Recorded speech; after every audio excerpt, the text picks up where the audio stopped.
السلام عليكم ورحمة الله. معكم المستشار محمد الحسيني من قناة الميزان الذهبي، وأكلمكم النهاردة عن لحظة اغتيال الرئيس الأمريكي السابق جون كينيدي.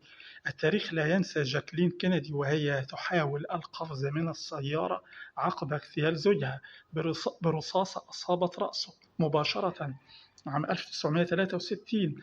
قفزت فور إطلاق النار مع أنها لم تكن مستهدفة. قفزت وتركت أحب شخص إلى قلبها يصارع الموت. قفزت ولم تفكر إلا في نفسها. والغريب أن الحارس الشخصي للرئيس كينيدي كان يجري لكي يساعده، وهي تركت زوجها يموت. هنا ظهرت غريزة الأنثى، غريزة الأنا، غريزة البقاء.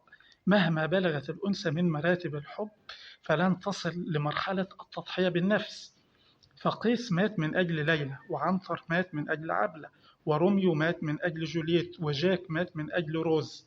ولم يذكر التاريخ أن امرأة ماتت من أجل رجل. فعلا كم أنت عظيم أيها الرجل. ما تنساش تشترك في القناة وتفعل الجرس ليصلك كل جديد.